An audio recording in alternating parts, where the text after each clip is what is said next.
ازيك يا حبيبي؟ عامل ايه يا حبيبي؟ عاملك ايه؟ عامل ايه غالي؟ رايق انت؟ احمده اللهم لك الحمد حبيبي. ونقول لك ايه، احنا الحمد لله. عاوزين موال كده ايه يشرح القلب، لان القلوب عملت القلوب قفشت.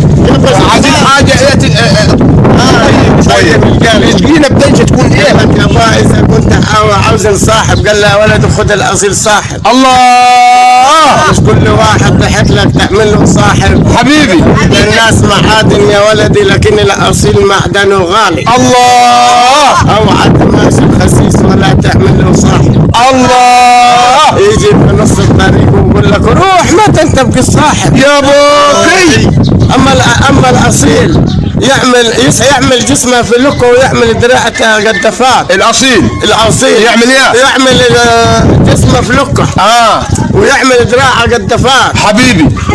وعديك البحر. الله، قال لك مشيت في الطريق ولقيت ولد صغير. ايوه، نسأل على الولد الصغير، قال لي الولد الصغير يا اصيل انت اصيل من بيت اصيل. ايوه، اوعى تقول لي الخسيس يا عم. ايوه، ولا تعملوا صح. الله ينور عليك. قلت له يا عم وعملت صاحب. قولها تاني.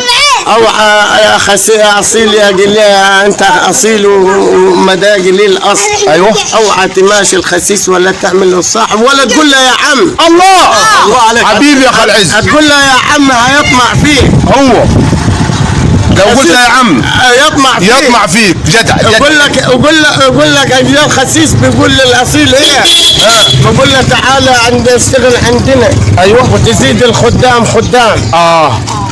تاكل اكلك بلقمتك. ايوه، وتعيش عند الخسيس خدام يا بوي. قال له ده انا اركب فوق جبل عالي. ايوه، وارمي نفسي من فوق من اعلى جبل. ايوه، وارمي نفسي عشان للحداد ولا الغربان. ايوه، واللي قال لك والاصيل ايوه، يقول لك الخسيس عمري ما الاصيل يقول للخسيس الله جدع ينصر دينك. اذا كنت حبيبي عاوز تتجوز، ايوه، خد البنت البكر اللي تربيها على ايدك. ايوه، عشان تصون عيشك وملحك وتحافظ على بيتك وعلى اولادك. حبيبي يا اخي العز. الله ينور عليك يا حبيبي. أيوة. تاخذ العزبه ولا المتجوزه الاول تاكل في خيرك وتربي ضنا غيرك وتشكر في جوزها الاول. والمخده حبيبي ما اشيلش اثنين حلوين. المخده ما اشيلش اثنين حلوين النهارده. يا يا حبيبي.